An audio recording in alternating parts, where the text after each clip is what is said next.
bien, a créé le gâteau Paris-Nice. Et cette charmante dame, pâtissière de formation, originaire du Maroc, s'appelle Ouria. Et on devait le goûter, mais on n'a pas eu le temps. Et là, on apprécie l'écart encore qui est considérable entre les deux groupes.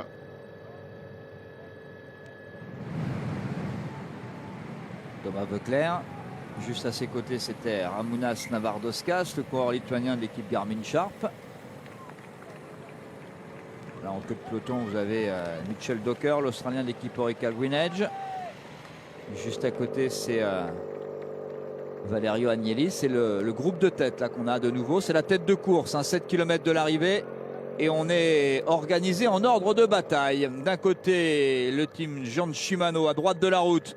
Ah, c'est pas facile, hein, tout le monde est en noir. Autour de John Degenkolb, on a vu aussi qu'on s'était mis en ordre de bataille du côté de l'équipe Omega Pharma Quick-Step autour, alors, ou de Gianni Mersman ou de Tom Bonnen. On rappellera quand même que Mersman a pris 5 secondes de bonification avec les 2 sprints intermédiaires. Ça peut être important au moment du décompte final, puisque sur l'arrivée, il y aura encore des bonifications. 10 au premier, 6 au deuxième, 4 au troisième.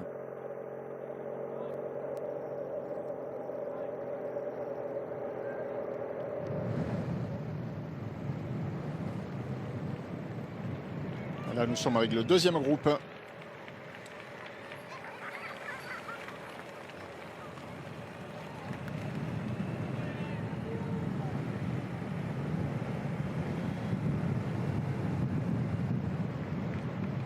Il y a pratiquement 1 km d'écart entre la tête du peloton qui vient de passer sous la banderole des 5 km.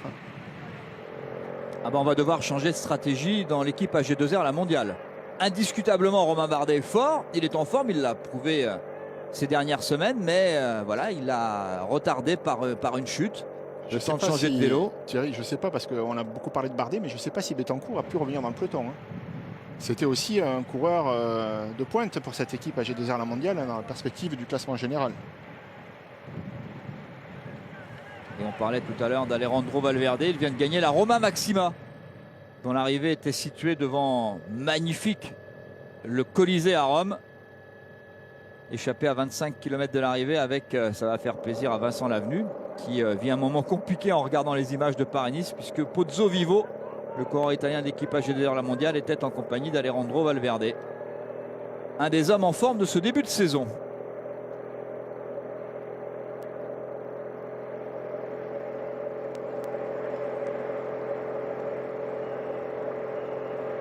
Alors on s'organise un peu partout. On est très bien organisé déjà dans l'équipe. Vous les voyez là en gros plan à gauche de la route dans l'équipe John Shimano. C'est un peu plus compliqué chez les Cannondale. On est en train d'essayer de s'organiser, mais c'est pas facile pour l'équipe Cofidis qui a quand même au moins 5 ou 6 coureurs. J'ai l'impression que l'équipe Cofidis est quasiment là au grand complet. Ça, c'est le groupe juste derrière, à 35 secondes désormais. Le groupe avec l'ancien champion du monde, le champion de Norvège, Tore Schoft. Ah, il va moins vite au sprint tour maintenant. C'est l'âge, comme il dit. Je suis un vieux. 40 secondes, dernier écart entre la tête de course ici et le groupe avec notamment Romain Bardet. On insiste bien sûr sur le coureur français. Il est en forme. Paris-Nice lui réussit bien. On l'avait vu l'an dernier à son avantage du côté de Brioude, où il était tout près d'une victoire d'étape. Le jour où Talansky s'était empaillé du maillot de leader. Andrew Talansky qui avait terminé deuxième du général l'an dernier. Derrière Richie Porte et devant Jean-Christophe Perrault. Eh bien, aucun des trois du podium de l'an dernier n'est au départ de ce Paris-Nice 2014, qui va s'achever dans 2 km 700 par un sprint moins massif que prévu. Il manque du monde, il manque beaucoup de monde. Oui, c'est l'équipe Omega Pharma pour l'instant qui étire ce peloton.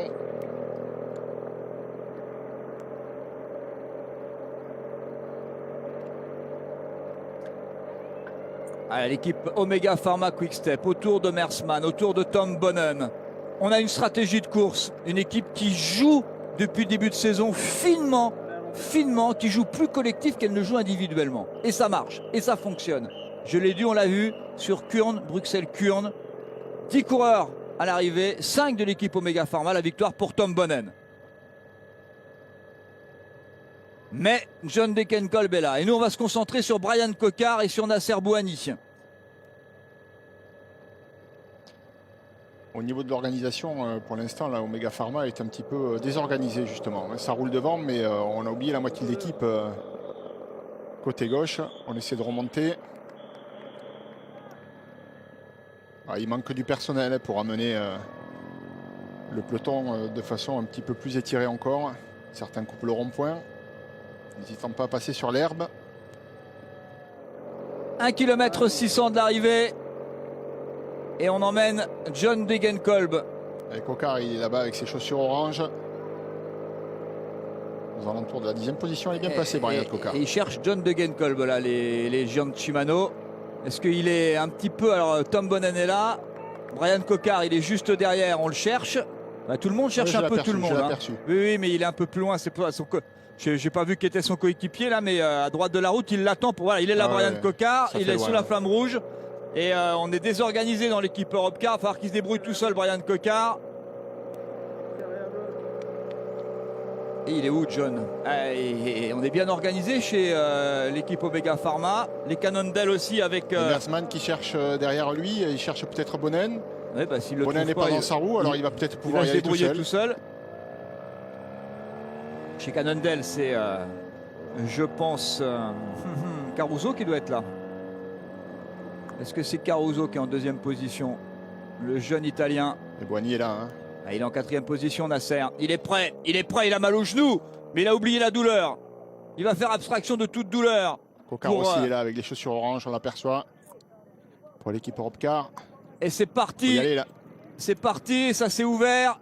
Ah, il est bien placé, Bouhanni. Ouais, Degenkolb aussi, ça va jouer entre Nasser Bouhanni et John Degenkolb. Oh, Nasser Bouhanni peut-être plus fort que tout le monde. Nasser Bouhanni plus fort que tout le monde. Eh oui, c'est le jour de Bouhanni. Bouhanni par terre. Bouhanni souffrant. Bouhanni à hauteur du docteur. Bouhanni qui a tout oublié. Bouhanni ramené par le champion de France Arthur Vichot. Et Bouhanni, homme de caractère. Nasser Bouhanni qui remporte la première étape de Paris-Nice comme il l'avait remporté la deuxième l'an dernier.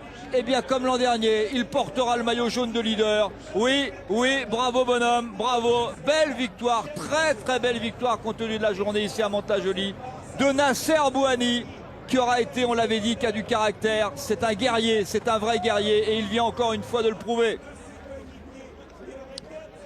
Mersman a tenté le coup, mais cette fois-ci, il y avait du monde sur sa route. Hein. Nasser Bouhanni a fait un sprint vraiment impeccable. Degenkolb n'a rien pu faire. Il était largement battu.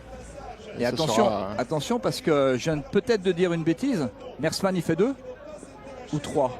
Mersman fait 3. Il fait 3, je pense. Ça lui fera 9. Ouais, donc il y aura une seconde d'écart. On va vérifier quand même le classement. On va attendre le classement officiel alors que le deuxième groupe, voilà. Romain Bardet a perdu plus d'une minute. Il a sans doute, il a peut-être perdu aujourd'hui Paris-Nice. En tout cas, il devra changer de stratégie s'il veut s'imposer.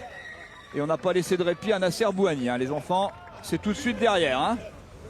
Et Gianni Mersman prendra la 3e place. Il avait pris 5 secondes plus 4. 5 et 4, 9. Nasser Bouhanni en prend 10. Pour une seconde, Nasser Bouhanni, leader de Paris-Nice, comme l'an dernier. Brian Cocard est juste derrière. Voilà, Nasser Bouhanni qui devance donc confirmation. Ça s'est bien joué entre deux. John Degenkolb, Gianni Mersman, 3e. José Joaquim Roras 4e, c'est Tyler Farrar qui vient prendre la 4e place, il n'y a pas photo, hein, la victoire de Bouhanni. Brian Cocard est 6e, ça fait 2 Français dans les 10. Francesco Gavazzi est 10, tiens, Cyril Lemoine fait 12 pour l'équipe Cofidis.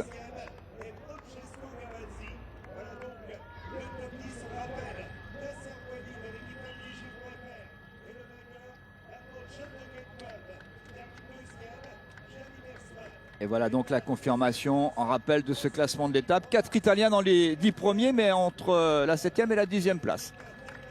2 Français dans les 10. Et un Français leader de Paris-Nice, Nasser Bouhanni, qui s'était imposé cette année à Saint-Ambrois. C'était le 6 février 2014. Il avait devancé qui? John Degenkolb. Ça fait 2 fois qu'il bat le coureur allemand.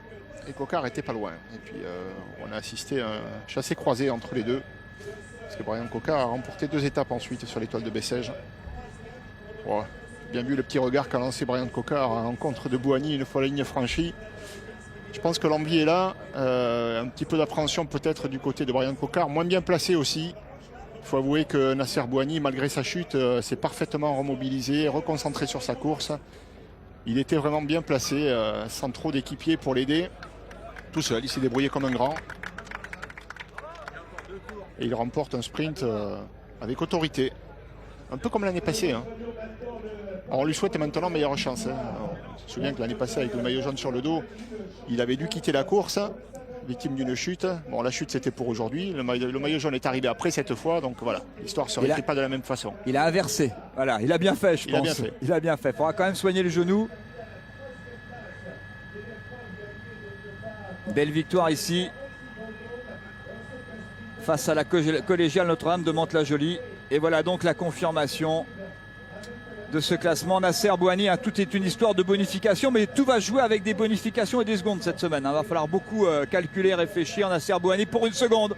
Premier leader de ce Paris-Nice 2014. Sylvain Chavanel, qui lui aussi a grappillé une seconde tout à l'heure, eh bien, dans un sprint bonification, se retrouve 6e. Et Brian Cocard, 9e, puisqu'il était lui aussi dans le sprint final. Regarde, il y a déjà des écarts avec les bonifications et tout. Il y a déjà des petits écarts. C'est important. C'est important. Et tous les jours, on va calculer. Mais pour l'instant, eh bien, on se satisfait de c'était 11 victoires en 2013. Il est bien parti pour faire beaucoup plus. Il est surtout leader de Paris-Nice. C'est un petit peu une façon pour lui de vaincre le signe indien. Nasser Bouhanni avec Nicolas G. Qui arrive avec ce genou gauche en sang. Et le sourire évidemment pour balancer après cette journée difficile. Nasser, quelle journée, que d'émotions. Ouais, quelle journée. Putain, je suis tombé à mi-course. J'ai repensé au championnat de France à Saint-Amand, j'avais chuté et j'avais remporté la victoire. Donc je me suis remotivé, je dis à Seb, bon, je vais gagner aujourd'hui même avec la chute.